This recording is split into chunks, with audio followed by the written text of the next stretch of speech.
Today there will be a final assessment for 5th grade English. Yes, ma'am.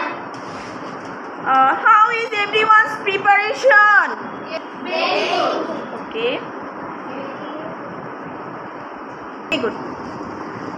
Okay, I am giving you the evaluation sheet in advance so that you can be free. Okay, giving you the evaluation sheet in advance so that you can be free. But no one will mark the price sheet. Yes. You will mark it on the separate paper that has been given to you. Yes, ma'am. Do you understand?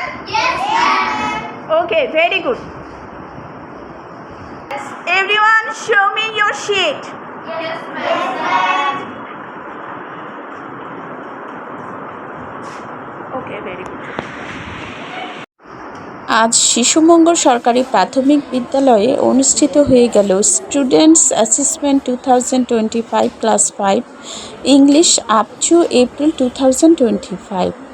এই baseline মূল্যায়ন পরীক্ষা নিতে গিয়ে আমি যেটা বিশেষভাবে খেয়াল করলাম যে শিক্ষার্থীরা আসলে অনেক চিন্তিত যে তারা কি লিখবে কি বলবে ম্যামের কাছে, এই ব্যাপারটা নিয়ে তারা খুবই উদ্বিগ্ন। তাদের এই উদ্বিগ্নতা দূর করার জন্য তাৎক্ষণিকভাবে আমি যে পদক্ষেপটি নিলাম সেটি হচ্ছে আমি ওদের কাছে একটা আলাদা কাগজ সরবরাহ করলাম।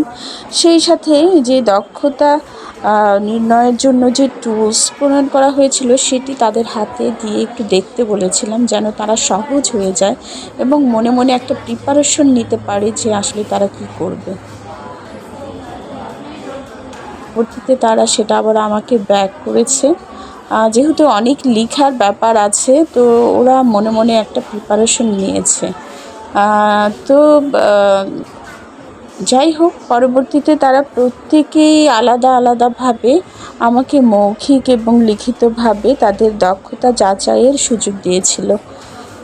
তো পরবর্তীতে বেসলাইন মূল্যায়নে শিক্ষার্থীদের ফলাফল আসলে বিশ্লেষণ করে শিক্ষার্থীদের উন্নয়নের ক্ষেত্রসমূহ অবশ্যই চিহ্নিত করব এবং শেখানো কার্যপরিকল্পনা করতে যা যা প্রয়োজন সেটা আসলে আমাদের সবই করতে হবে।